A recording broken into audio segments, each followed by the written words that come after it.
Hola amigos y amigas de YouTube. Soy Andrea y vamos a practicar español.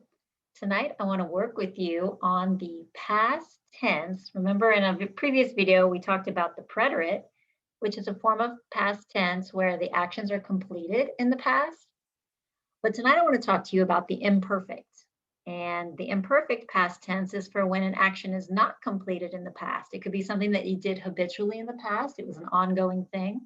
Or it could be something that was in progress in the past when something else happened. So it's not a difficult tense as compared with the preterite, which has a lot of irregulars. The imperfect only has 3 irregulars. We're going to look at all 3 tonight. And we're going to practice the different endings for the AR and the ER and the IR verbs. So let's get started. I have a presentation here for you. I want to share my screen. Quiero compartir mi pantalla. And let's see. Presentation is right here. Let's see if I can start it at the beginning. Past tense, imperfect. Okay, so you can use the imperfect tense for repeated or habitual actions in the past. For example, I always went swimming on Saturdays. That would be a habitual repeated action. It has no defined beginning or end, so it's not preterite, it's imperfect. It was not perfected in the past. It is ongoing, habitual in the past. You can also use the imperfect tense for actions that are in progress in the past. And this could be the present progressive form or just the simple past, imperfect, actions in progress in the past. For example, I was listening to music when suddenly the phone rang. The phone ringing would be preterite because it's kind of an abrupt interruption, but I was listening to music. That's in progress. That was like the background detail of what was going on when the phone rang. Times and dates in the past are kind of background details. Those are imperfect. They have no defined beginning or end. And descriptions of age, characteristics, or feelings in the past would all be the imperfect tense because, again, we've got background details of what was going on. When you're telling a story in the past, the background details, non-specific, non-perfected events would be the imperfect tense. So there are just 2 sets of endings, one for AR and one for the ER-IR. So the ER-IR verbs have the same endings. Yay! All right, the AR endings are aba, abas, aba, abamos, abais, aban. Notice that the first person singular and the third person singular are the same. So if you don't have any context, then you're going to need to specify whether you're talking about yo, I, or él, ella, or usted, third person singular. For the ER and IR endings, they are ia, ias, ia, íamos, iais, ian. And again, you'll need to specify whether you're talking about first person or third person in the singular. So here's an example. Caminar means to walk. If you want to say I walked, I was walking, or I used to walk, imperfect, that would be yo caminaba. Repite, caminaba, caminabas, caminaba, caminábamos, caminabais, caminaban. So I was walking, you were walking, he was walking, we were walking, y'all were walking, they were walking.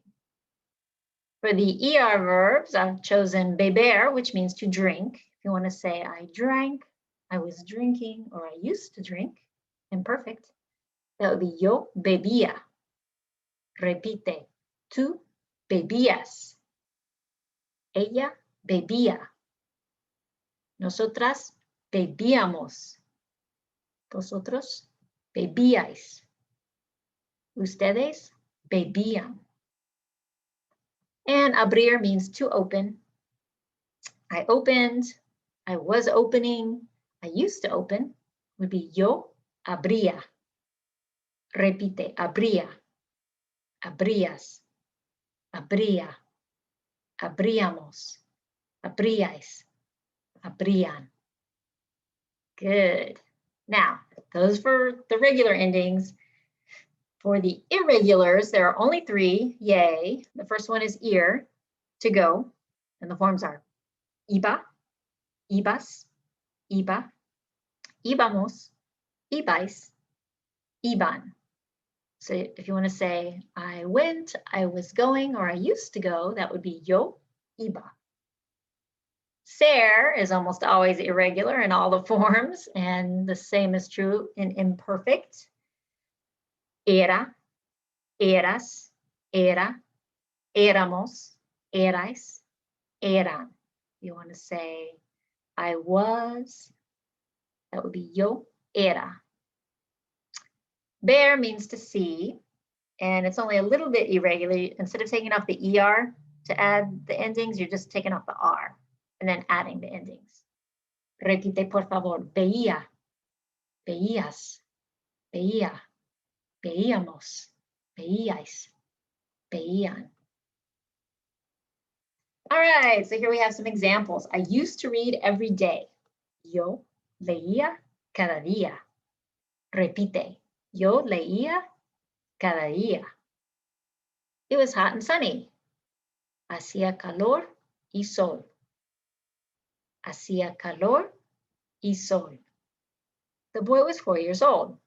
In English, we say, I was 4 years old. In Spanish, we say, I had 4 years. So it's a little bit different way to express age. You have a certain number of years instead of you are a certain number of years.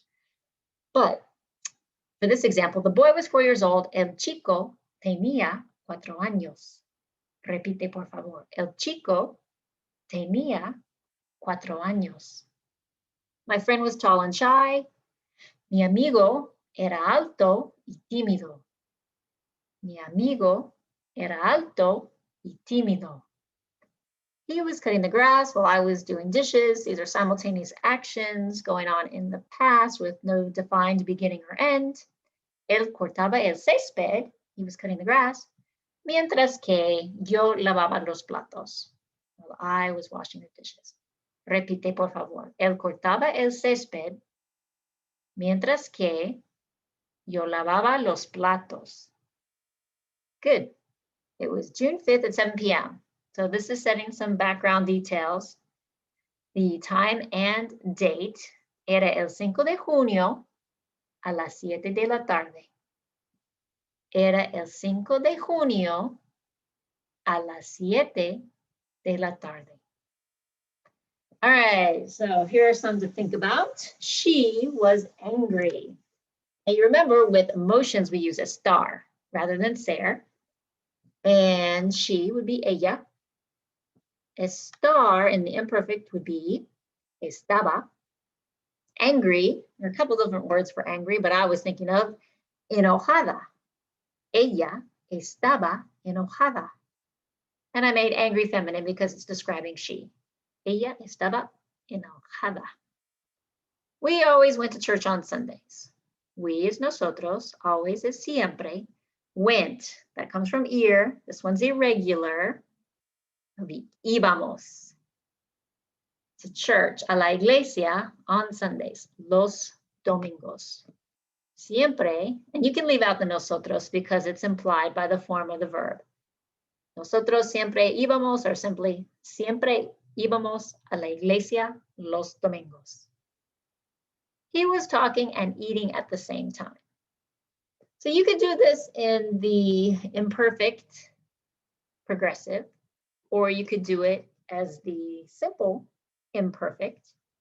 I think I chose the progressive tense with a star plus the ing word.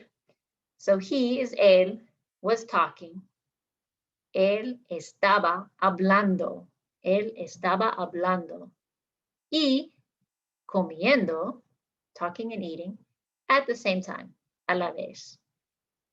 Looks like this. Él estaba hablando y comiendo a la vez.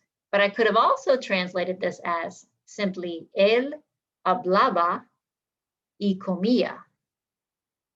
So that translates the same way because of the tense. It means he was talking and eating, he talked and he ate, or he used to talk and eat at the same time.